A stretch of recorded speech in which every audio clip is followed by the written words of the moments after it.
我们一起学习中国语言、文字、文化和历史。Today's session is going to be Q&A. Answer some question regarding character and the Chinese culture.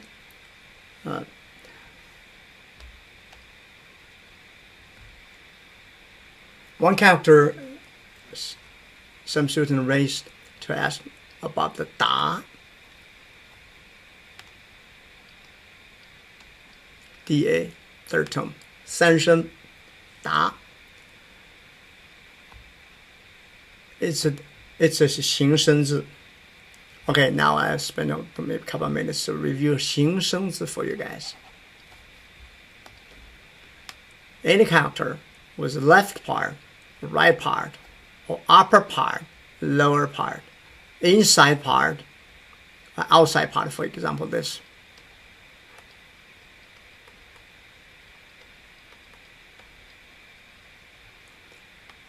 One part, or you can treat it in yin and yang.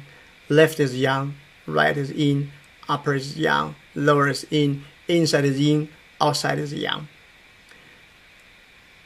One part,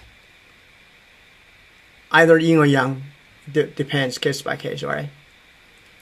Mainly contribute to the pronunciation. That's sheng. And another part mainly contribute to the basic form and basic meaning, because originally Chinese characters are all a picture, a pictographic. That's what we're talking about. So that kind of character, that kind of 字 is more complicated, compounded, right? When the simplified, the most simple characters, if you take part of this away, this is nonsense. Doesn't make any sense now. You have to have this. The most simple or simplest form of the character is called a wen. Different wen together compound together, make it a more complicated kind of wen, or we give you a different name called 字, right? And the 形声字 takes 85 to 95% of all the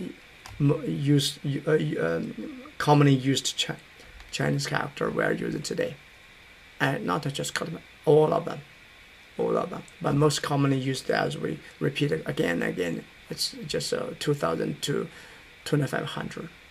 If you can really recognize, pronounce correctly, recognize and understand the meaning of 3,000, you are better than 80% of the regular Chinese guy.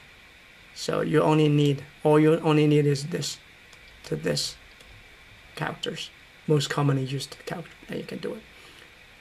In this, 85 to even 95% or 90, making sort of more conservatively, are 形声字.